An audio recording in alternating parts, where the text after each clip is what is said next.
Assalamu alaikum. You are watching English Garage and today you have joined in our fourth class in a row. আজকে চতুর্থ দিনের ক্লাসে আমরা কয়েকটি গুরুত্বপূর্ণ বিষয় নিয়ে আলোচনা করব। এর চেয়ে গুরুত্বপূর্ণ বিষয় হচ্ছে আপনি একটু চর্চা করার চেষ্টা করবেন। আমি যা যা বলছি সেটা সাথে সাথে বলার চেষ্টা করবেন। আমি জানি আপনি এটা করছেন অলরেডি, তারপরে আর একটু ভালো করে করার চেষ্টা করবেন। গত তিনটি ক্লাসে খুব গুরুত্বপূর্ণ বিষয় নিয়ে আলোচনা করেছিলাম। প্রথমত আপনি কিভাবে আলফাবেটগুলো খুব সুন্দর করে বলতে পারেন, এরও আগে আমরা আলোচনা করেছিলাম কোন কোন জায়গায় আপনার সমস্যা থাকে। দ্বিতীয় ক্লাসে আমরা আলোচনা করেছিলাম সাবজেক্ট ভার্ব নিয়ে, অথবা সাবজেক্ট ভার্ব না, সেখানে আমরা কি দেখিয়েছিলাম, অ্যাক্টর এবং অ্যাকশন। এই তো আপনার মনে আছে। গতকাল মানে তৃতীয় দিনের ক্লাসে আমরা আলোচনা করেছিলাম কিভাবে আপনি ইংরেজিতে চিন্তা করতে পারেন।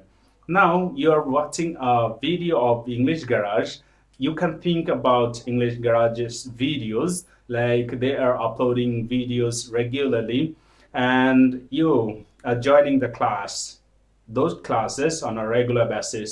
So you can think about this in English. Okay? আপনি এটা যখন চিন্তা করবেন তখন কিছু কিছু জায়গায় ভুল আসবে, আটকে যাবেন, আবার মনে করবেন কোন জায়গায় আসতে পারে, কোন জায়গাটাতে কি হয়েছে। নিজের ভেতরে যখন কারেকশন করার চেষ্টা করবেন, অন্য ৮ থেকে ১০ জন মানুষের চেয়ে আপনি অনেক বেশি ইমপ্রুভ করতে পারবেন। চলুন কথা না বাড়িয়ে আজকে চতুর্থ দিনের ক্লাসে যুক্ত হই। আজকে আমরা ইংরেজির গোল্ডেন রুল দেখব। কি দেখব? Golden rule. এর আগে আমরা আলোচনা করেছিলাম আপনি এখানে নেবেন অ্যাক্টর, অ্যাক্টর কে সেটা আমরা দেখছি। এরপরে আপনি নিচ্ছেন অ্যাকশন। অ্যাকশন কি সেটাও আমরা জানি, কারণ আমরা দেখেছিলাম অ্যাক্টরকে, এখানে অ্যাক্টর আমি, ওখানে আপনি দেখছেন বা দেখেন, ওখানে অ্যাক্টর আপনি। এরপরে আপনি আমি মিলে, আমরা দুইজন মিলে যদি কোনো কিছু দেখি, এই যে আপনি দেখছেন আমি করছি, দুইজন মিলে একটা কাজ হচ্ছে, এটা আপনি আমি মিলে কি হচ্ছি, অ্যাক্টর হচ্ছি। তাহলে আমরা জানি যে কোনগুলো অ্যাক্টর হিসেবে ধরা হয়। I, we, you, you, he, she, they, it এবং আশিক। আশিক এখানে লেখে, আর আপনি আপনার নাম এখানে বসিয়ে নেবেন, ইউর নেম। ওকে, সো এইগুলোর বাইরে মোটামুটি আমরা আর কোনো কিছু পাইনি গত ক্লাসে। এখন এই অ্যাক্টরের পাশাপাশি আমরা কি করেছিলাম, অ্যাকশন নিয়েছিলাম। কি অ্যাকশন? আমি লেখি, তাহলে কি লিখবো, আই রাইট। এরপরে দেখেছিলাম আমি দেখি, আপনি ওখানে বসে দেখেন, আই ওয়াচ। তারপরে কি দেখি, আই ইট, আমি খাই। বলেছিলাম যে মা কোনো কিছু রেখে দিয়েছেন, আমি সেটা খাচ্ছি। তারপরে আমি হাঁটি, রাস্তায় একজনের হাঁটার কথা বলেছিলাম, আই ওয়াক। তারপরে দৌড়ানোর কথা বলেছিলাম, আই রান।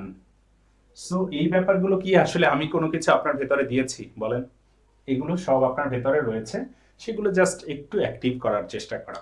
সেটা কোনটার পরে কোন জিনিস আসছে আমরা সেটা খুব সুন্দর করে দেখছি। আপনি শুধুমাত্র মাথায় রাখবেন যে অ্যাক্টর মাস্ট, কোনো বাক্যের ক্ষেত্রে অ্যাক্টর মাস্ট। এরপরে কি হচ্ছে, অ্যাকশনও মাস্ট, কারণ অ্যাক্টর যেখানে থাকে সেখানেই তো কি হয়, রসুম রাসুম হয় না। তারপরে আমরা তৃতীয় জিনিস, যেই জিনিসটি ছাড়া একটা বাক্য সম্পূর্ণ হয় না। কেমন? আপনি যদি বলেন আই রাইট, এখন আপনাকে আবার প্রশ্ন করতে হচ্ছে আপনি কি লেখেন ভাই। আপনি হয়তো বলছেন আই রান, আপনি কোথায় দৌড়ান, এটার কোনো উদ্দেশ্য আছে? সো সেই যে উদ্দেশ্যটা, বা আপনি যে দৌড়াচ্ছেন, দৌড়ানোর কারণটা কি, সেটা আপনাকে আবার প্রশ্ন করে জিজ্ঞাসা করতে হচ্ছে, সেটা আপনাকে আবার প্রশ্ন করে তারপরে জানতে হচ্ছে। সুতরাং ওই জানার জায়গা থেকে আপনি আগেই বলে দিচ্ছেন, সেটা ভালো হয় না। চলুন তাহলে আমরা এখানে কি নিয়ে আসতে পারি, আমরা এখানে একটা অবজেক্ট নিয়ে আসি, ঠিক আছে, বা একটা রিসিভার বলতে পারেন, একটা রিসিভার। সেটাকে নিয়ে আসার জন্য আমরা কি করছি, চলুন আমরা দেখি। যদি বলি আমি লেখি, এখন আমি কি লেখি, তাই না? হতে পারে তো আই রাইট আ লেটার, হতে পারে না? আমি একটি পত্র লিখি, এভাবেই তো। এরপরে আই ওয়াচ টিভি, আপনি টিভি দেখেন, অথবা আই ওয়াচ ভিডিও। ওকে, হতে পারে তো, আপনি তো ভিডিওই দেখেন, তাই না? তারপরে আই ইট, একদম খুবই simple, I eat rice. Okay, তারপরে I walk on the road. Okay, তারপর আই রান, সেম জিনিস আপনি নিয়ে আসতে পারেন। খুব সুন্দর জিনিস, তবে আপনি যদি এই তিনটি এলিমেন্টকে একসাথে না করতে পারেন তাহলে কি হচ্ছে, আপনার বাক্য সম্পূর্ণ হচ্ছে না। এটাকে আমরা কি বলছি, এস ভি ও। একটা মজার জিনিস দেখেন, গোল্ডেন রুল যদি আপনি বলেন ইংরেজির ক্ষেত্রে এটা, তো বাংলার ক্ষেত্রে কি হয়? S O V. আপনি যখন বলছেন আমি ভাত খাই, তাহলে কি হচ্ছে? আমি এখানে অ্যাকশন নিয়ে আসি অথবা সাবজেক্ট নিয়ে আসি, তারপরে আমি ভাত, এখানে অবজেক্ট আসছে, তাই না? আই রাইস, তারপরে ইট, অথবা অ্যাকশন হচ্ছে ইট। এখন আই রাইস ইট, এটা হচ্ছে আপনার বাংলার ক্ষেত্রে হয়ে থাকে। আর ইংরেজির ক্ষেত্রে তাহলে কি হয়? এস ভি ও। সো আপনি চলুন তাহলে একটু চর্চা করি আমরা। I write a letter, we write a letter. তারপরে আপনি চিঠি লেখেন, ইউ রাইট আ লেটার। আপনারা চিঠি লেখেন, আপনারা হয়তো 3-4 জন বন্ধু মিলে, তাহলে কি হচ্ছে? আমরা দেখেছিলাম ইউই হয়, ইউ রাইট আ লেটার। তারপরে সে চিঠি লেখে, তাহলে কি হয়? He writes a letter. আমরা দেখেছিলাম এস যুক্ত হয়, ইএস যুক্ত হয়। আমরা আরো একটু সামনে গিয়ে আগামী ক্লাসে হয়তো আলোচনা করব যে আসলে কোন জায়গাটাতে এস হচ্ছে, কোন জায়গাটাতে ইএস হচ্ছে। চলুন তাহলে আমরা আপাতত এই জায়গাগুলোতে হি সি, যেটা তৃতীয় কোনো একজন ব্যক্তি যদি অ্যাক্টর হয়, সেটা সিঙ্গেল যদি থাকে, তাহলে কি হবে?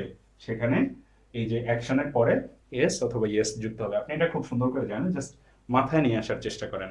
ওকে, এরপর আমরা যদি দেখি আই ওয়াচ টিভি, আমরা টিভি দেখি। উই ওয়াচ টিভি, তুমি টিভি দেখো। ইউ ওয়াচ টিভি, তোমরা টিভি দেখো। You watch TV. তারা টিভি দেখে, they watch TV. Rahim TV দেখে, রহিম ওয়াচিস টিভি। পেয়েছেন তো কেন ওয়াচিস হয়েছে? ওই যে এখানে অ্যাক্টর কি রয়েছে? তৃতীয় একজন ব্যক্তি, সেটা সিঙ্গেল। তাহলে কি হচ্ছে? এই যে আপনি অ্যাকশনের পরে এস যুক্ত করেছি, ধরতে পেরেছেন তো? তারপরে আপনি টিভি দেখেন, আপনার নাম যদি দিয়ে দেন, নামের ক্ষেত্রে কি হবে? এই এস অথবা ইএস যুক্ত হবে। তারপরে সে টিভি দেখে, he watches TV. Say TV দেখে, মহিলাবাচকের ক্ষেত্রে কিন্তু হি হবে না, কি হচ্ছে? সি হবে। আপনি ভাবছেন হয়তো আশিক ভাই এইটা নিয়ে আসলে চিন্তা করার কিছু নাই, আমার এটা সমস্যা হয় না। কিন্তু ভাই কথা বলতে গেলে মাথা থেকে আসতে চায় না, সেজন্য এটাকে আপনার ভেতরে খুব সুন্দর করে নিয়ে আসতে হবে। চলুন তাহলে আমরা পরবর্তী বাক্যে যাই। পরবর্তী বাক্য কি? I eat rice. খুব সহজ, ছোটবেলা থেকে পড়েছি। হয়তো আপনি অনেকের কাছ থেকে শুনবেন যে আরে কি ক্লাস করায়, কিন্তু এই জিনিসগুলো একদম বেসিক পার্ট। আপনি যখন এটা খুব সুন্দর করে বুঝবেন, আপনি কেন ভাত খাচ্ছেন, কার সাথে ভাত খাচ্ছেন, কোথায় বসে ভাত খাচ্ছেন, সেটাও নিয়ে আসতে পারবেন। ওকে, সো আশা করছি এই ব্যাপারটা আপনার ক্লিয়ার। এই জায়গাটাতে আমরা আর কোনো কিছু অ্যাড করতে চাচ্ছি না, আজকে ক্লাস বড় করতে চাই না। আর ইংলিশ গ্যারাজের যতগুলো ভিডিও আমরা এর পরবর্তী সময় ধরে আপলোড করব, এই ভিডিওগুলোর আপনি ফুল ভার্সন যদি পেতে চান, তাহলে আমার কোর্সে যুক্ত হয়ে যেতে পারেন। যেই কোর্সে যুক্ত হওয়ার আগে আপনি একটা ডেমো ক্লাসে যুক্ত হতে পারেন। আগামী 12 তারিখে একটা ডেমো ক্লাস রয়েছে, দেখা হচ্ছে হয়তো বা আপনার সাথে ওই ডেমো ক্লাসে। Before that I'd like to say goodbye from my side, but please try to practice all this things. এই অ্যাক্টর যতগুলো রয়েছে, এটা আপনারা একদম ঠোঁটস্থ করে ফেলবেন। আজীবন আপনার জন্য ইংরেজিতে কথা বলা অনেক সহজ হয়ে যাবে, দেখবেন আপনি আমাকে ধন্যবাদ দিতে বাধ্য হবেন।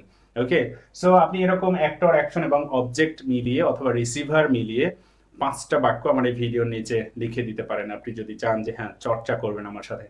পরবর্তী ক্লাসে দেখবো যে আমরা কিভাবে নিজেদেরকে উপস্থাপন করতে পারি, কোন পদ্ধতিতে উপস্থাপন করলে আমি একজন ইন্টারভিউয়ারের সামনে খুব সুন্দর করে নিজেকে উপস্থাপন করতে পারি, অথবা আমি মানুষের সামনে কিভাবে করতে পারি, সে ব্যাপারগুলো নিয়ে আলোচনা করব। একই সাথে আপনাকে শেখাবো কিভাবে প্রশ্ন করতে হয়। শুধুমাত্র তো বাক্য তৈরি করা শিখলেই হবে না, তাই না? প্রশ্নগুলো কিভাবে করতে পারেন সেটা নিয়ে আমরা আলোচনা করব পরবর্তী ক্লাসে। সো দেখা হচ্ছে আপনার সাথে আমার 5th ক্লাসে। টিল দেন, আল্লাহ হাফেজ অ্যান্ড গুড বাই। আসসালামু আলাইকুম।